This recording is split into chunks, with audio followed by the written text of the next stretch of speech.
here on the Urban Debate, viewers, and we've done some data crunching, some analysis as far as this fight against COVID is concerned for big cities. Tonight I'm going to focus on the city of Mumbai for one simple reason. If you look at the national fatality rate, it's come down to below 2%. Prime Minister himself yesterday spoke about it and he said it needs to come below 1%, at about 1.99%. If you look at Maharashtra's fatality rate, it's 3.42%, significantly higher than the national average. And if you look at Mumbai's fatality rate when it comes to death due to COVID is 5.5%. And a lot of this is a steep rise that has taken place in the last couple of months.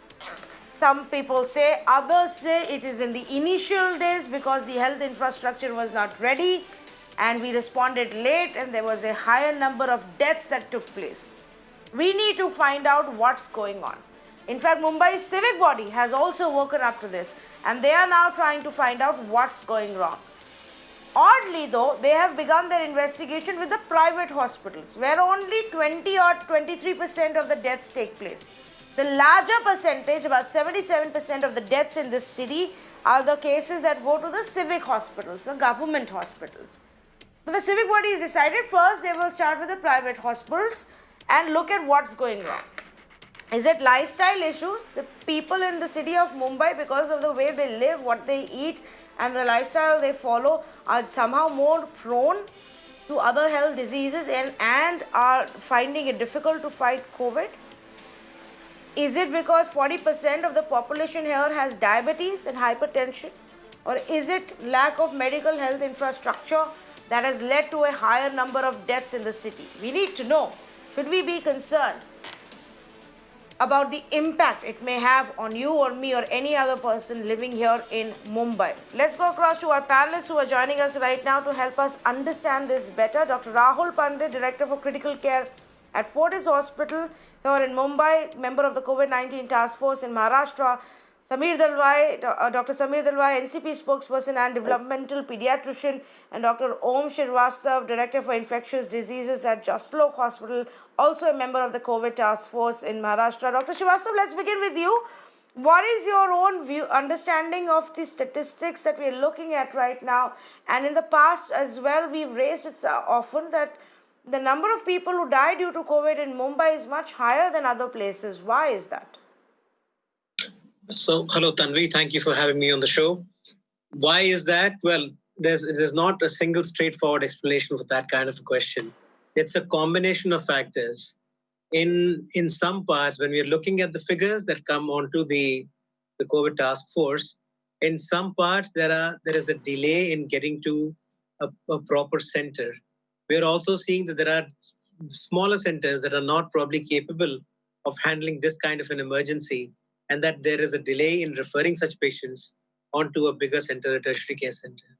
There is also the feeling that, look, this is only a mild kind of a flu or an influenza illness and it'll go away. And that delay is what is going to make the difference between life and death. I think that in terms of the care that is given to such patients, we are clear about the two parts. There is one part which is the COVID that requires, specific treatments for COVID. The other part is people who need just the basics of intensive care. The basics of intensive care. If you do that, most people, howsoever critical they may have been to start with, they should come out of it. That's the experience of critical care in most places, most centers. So I think that there isn't one single explanation for what you're asking. It is a matter of making sure that people who are not going to be able to provide that kind of service to a critically ill patient, they must refer to a bigger center at the earliest possible time and not wait for a patient to start collapsing to the point where he or she can't be revived. So yes, the numbers are there, but I don't think that numbers are going to be justifying the entire effort that has been made in the last 4 months, 5 months. I feel that we should probably be looking at a picture that will break down these particular things that I just mentioned and then try and see what can be done to simplify that for the common man who may or may not be able to understand as to how much trouble there is going to be if they disregard an infection like this, irrespective. There are people who've got no comorbidities who are going to succumb, and there are people with comorbidities who will do well. So I'm not sure if it's the fact that it is somebody who's a hypertensive or a diabetic or elderly or cancer or any of these conditions. The pattern of the infection follows its own course, as we have seen, but it is important to seek the appropriate medical attention at the earliest possible time so that you can allow the health professional to give him the amount of time he or she needs to get you out of this kind of a situation. Okay, let me also ask Dr. Rahul Pandit if he agrees. Dr. Pandit, do you agree? Combination of these factors, but is there one specific reason why it's happening more in Mumbai? Look, I think more or less I agree with my colleague from the State Task Force, Srivastav. Um I agree that there are multiple factors. There is not one factor. One of the biggest factor which you mentioned, Tanvi, is that 40% of the population of the city is actually having comorbidities with diabetes and hypertension. While the disease does have a very different prediction in different patients, it is one thing is very clear that if your comorbidities are not controlled, those patients tend to do worse than the other population. The other problem which Dr. Srivastav brought up is that patients being brought to a tertiary care center or to or to a center a little bit later than what they should have been referred, or probably sometimes they are even coming from homes by day 5 or day 6 when they start deteriorating. And I think that's one thing which we need to look at. Also, the basics of intensive care cannot be replaced by any drugs and any medications. So whether it's the fancy drugs, the antivirals or the tocilizumab, they will only work well when we give basics of intensive care correctly. So the drugs are not a substitute for ICU. And last but not the least, that we need to increase the testing and basically make sure that we are catching people at the right time and advising them to seek the medical attention at the right time. That, I think, these are the 3 or 4 things which sort of bring up the sum up the whole problem which we have currently. Yeah, Dr. Dalwai, let me also get your medical view on it, and also along with that, yeah, I find it odd that the civic body is telling us today they're going to start with a review of what's happening in the private hospitals, because the percentage of death cases in private hospitals has gone up from 15% to 23%. I mean that's hardly any change, keeping in mind that now more beds in private hospitals are being used for COVID. But why are we not actually looking at a larger picture and trying to find out what is causing this? So good evening, Tanvi, and I agree with my two colleagues here who have kind of put down the matter very clearly. But to answer your question specifically, even when you say private hospitals, I have a chart here with me which I've been looking at some data. It's not across all the private hospitals that you are getting the same picture. And like Dr. Srivastav mentioned clearly, the ones which have the super specialty hospitals actually have a much better result as compared to some of the smaller hospitals offering intensive care. Coming back again to the main issue that we are discussing with why is it, and what more importantly, I'm sure more than the question is how can we decrease the problem. 31%, let me tell you, and this I have it from one of the senior most doctors in the medical administration. 31% of the people who are dying are dying in the first 24 hours of admission to the hospital facility, and another 10 to 20% almost in the next 24 hours. So you see, in the first 48 hours, there is a big chunk of this, unfortunately, this mortality which is happening, which tells us a couple of things. Again, I'm just repeating what my colleague said, that perhaps the patients are being referred to these hospitals, or the patients on their own are coming out a little later. And by the time today we had another of our colleagues who described this term called happy hypoxemia, which means that though the oxygen saturation has actually fallen down, for some reason the patient wasn't so symptomatic, and that gives to a false sense of security that he may need not go there. And as you know, there is a huge taboo and stigma attached to it, unfortunately, and it's a state of denial. Who would want to even admit that they would have got this? That's a natural state. So this first few days that is being missed out, where the people who are willing or going to these private sectors are trying to take a paracetamol at home or just do some home remedies. And this, if we are able to get through to the people and create a better awareness, and that is happening because the stigma is going away. People are getting a little upfront about it, and I'm sure as they report to the hospitals earlier, we will have a much better outcome. Again, my colleague there said very correctly that it is not just some medical cure particularly for the virus, it's also the intensive care treatment that matters, and the same principle applies that the earlier you are into this facility, the better is the chance of survival. Okay, that's very interesting. In fact, as you were also pointing out that data about the private hospitals, I was looking at what even the Times of India has collated and put out today. In the beginning of April, Mumbai's fatality rate was about 7%, highest in the country. At that point, also an analysis was done. I'm sure all you experts know more about it, but this is for our viewers to understand. And then we saw a steady decline take place from 6.3% on April 11th to 3.9% by end of April. The numbers continued around that level till about mid-June, and then something seems to have turned again, where obviously there was one updation in data that happened because the BMC realized that some of the cases were not being counted as COVID cases due to the comorbidities, and then they updated the data. Suddenly some 800 deaths were added to the entire thing, and that spiked the fatality rate again back to 5.2%. So obviously there is something very different in the way what's happening in our city versus the other cities. At least we are now being honest about that our data. That's a good thing. But Dr. Srivastav, one of our experts earlier also said that the number of deaths we are seeing in a relatively younger population in Mumbai is also very different from the trend that has been witnessed in rest of the country. Do you agree with that? Is that something we need to look at? Why are more younger people in Mumbai falling prey to COVID? Yes, I think that's a pattern that we have also looked at. It's been on our minds for a little while now.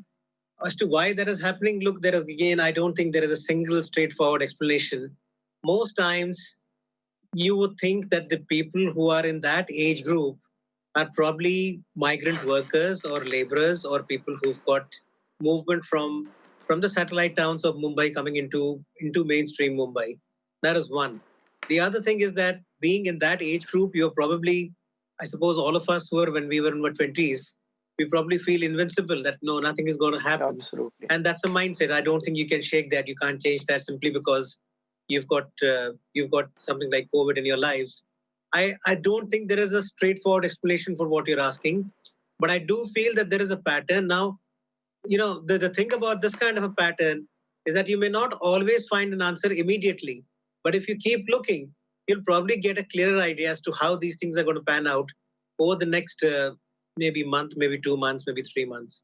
So ultimately, I come back to the same point that I was making earlier. If you are unwell, please make sure that you're seeking treatment sooner rather than later, because later, beyond a point in infectious diseases, once it goes beyond a critical mass, you could be in the best of centers in the world and they will not be able to make a difference. So it's important that when you are giving a very basic minimum, the correct amount of critical care to a patient who is unwell, we try and provide it at the earliest possible time so that the outcomes can be resounding and can be positive rather than finding out that somebody came to your intensive care unit at a time where in spite of your efforts, in spite of you wanting to do something, it was not possible to make a difference. So I think that this pattern that you're talking about, we'll probably know more, but that might take another, who knows, maybe a month, maybe a couple of months. I don't know.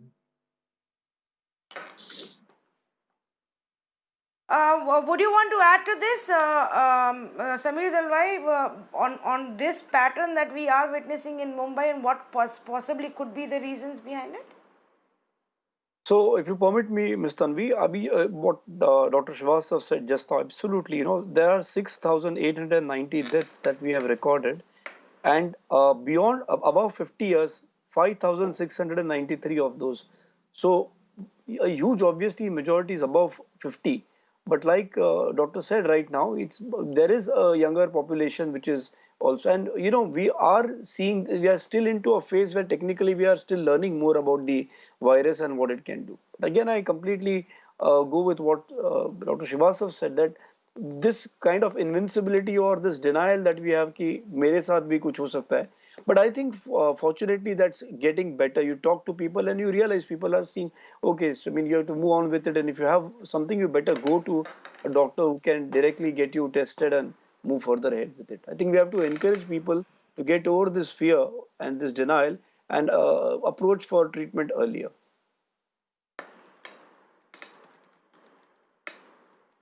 Okay, one solution will be, or one way we can maybe try and address this is to say that anybody who does see symptoms should just get out there, not hold back, not try and resolve it themselves, but go see a doctor and seek medical help. What else? How do we address this problem? A deeper analysis of the numbers or inspection of the hospitals? What will be needed, Dr. Pandit, to get to the bottom of this? So, Tanvi, the whole thing, if you look at, it's actually a bimodal pattern of death which we are seeing, and this has already been discussed this evening, where you have the half of them actually dying within the first 48 hours, unfortunately, but the rest of the half, if you look at them, they die several days after being in a hospital, and that may be something to do with the comorbidities which they come in and they just fail to respond, or sometimes some of them may actually just have profound respiratory failure because of the virus and they just never come out of the hypoxemia, or there could be sometimes a secondary infection as well. So I think when we need to look at the mortality and we need to analyze it, we need to analyze both the factors. The first factor, which is basically presenting at an appropriate time to the hospital, I think enough has been already discussed this evening. We need to test them early. We need to make more awareness for them to present to the hospital quicker. And we need to basically make sure that they are at the right place and referred at the right hospital. But for the second one, I think we need to have, there are already a very large amount of education has gone into the city of Mumbai. And I am seeing a lot of improvement with the task force as well as with the general medical fraternity, that there are standardization of protocols have happened. And I think we will see a quantum change in the coming months, hopefully, that the fatality rate of the other half, which are sort of having death in the hospital after several days of being in the hospital, would probably come down. And this standardization of the protocol across the hospitals, not only just tertiary care units, not private or public, but across small hospitals, big hospitals, everywhere, will probably make a difference. And as I again repeat myself, the care is the most important thing. Whether you give it in the wards or whether you give it in the ICU, the appropriate care to be given to the patient will actually make a difference for those patients who are admitted to the hospital, and the death rate for the other half will come down substantially as well. So I see in the coming months things actually improving. Okay, let me ask a follow up to this, and maybe Dr. Srivastav, you can come in on that. We saw a massive correction, a data reconciliation exercise in Mumbai, which, to my understanding, was also about how some of the hospitals may be labeling the death due to COVID or not due to COVID. This is a problem we're seeing in many parts of the country as well. Chennai has reconciled some of its data a couple of times and suddenly seen a spike. Delhi, there was a big debate that took place, but I'm not too sure many other parts, especially Gujarat and West Bengal and all, are following the same rules. Could it also be because Mumbai follows a very strict system, or Maharashtra follows a very strict system of what is to be taken as a COVID death, that we have a higher, number than others in the country? Yes, that's a very valid point you're making. Look, writing a death certificate is almost like an art form, right? It needs a particular kind of a training, a mindset. You cannot simply say that a person died of a cardiac arrest or a septicemia. You can't simply say that. You need to be able to be trained from your residency days as to what is it that you're trying to say in the death certificate, because that's a legal document. And so a lot of us who have been through that kind of training will be taught that, look, you cannot put anything that comes to your mind. It must have a very scientific basis. And that when we're doing that, we'll always have a process where we are also learning. It's been a learning process for everybody. With COVID, everybody has learned. The good thing is that Maharashtra paperwork documentation has been better, or probably at par with the best in the country. And that's why when you are able to say, okay, we found a gap in the total amount of reporting, fine, we've probably found a gap and we are correcting it. And so that makes a huge difference, because that gives the kind of signal to everybody else that please write what is the most accurate diagnosis as to why this patient unfortunately succumbed. So I think that it has to do a great deal with the kind of training and culture that comes out of the institutes in Maharashtra, and that kind of culture has to be implemented. So it's not just the resident who writes the death certificate; it gets ratified by somebody who is the consultant or the unit head or departmental head, and that is what is going to be the correct thing to do, the correct thing to learn, and the correct thing to implement. So I think that numbers wise, yes, we probably have, I know, adjusted to about 800 deaths, as you're rightly pointing out, Tanvi. But I think that's more to do with the fact that there is an Right. open mind and open approach in Maharashtra, as I'm sure there is in other places as well, but we are probably prepared to accept it and admit to it. Yes, yes, absolutely. Well, thank you for elaborating on that. Thank you so much to, in fact, all three of you for joining me this evening. I think we'll probably have a more exhaustive conversation in a few months when maybe the data is able to give us a clearer picture and deeper analysis by experts like you all. We have a clearer picture on what's going on. For now, viewers, suffice to say that while the daily number of cases in Mumbai have slowed down, our recovery rate is improving, but this fatality rate is definitely a concern, which just means that we have to be on our toes. We cannot afford to let our guard down. And if we see signs within us or amongst those in our family, friends nearby, we need to quickly get to a doctor to see what's going on. Any delay could only result in something more damaging and more significant.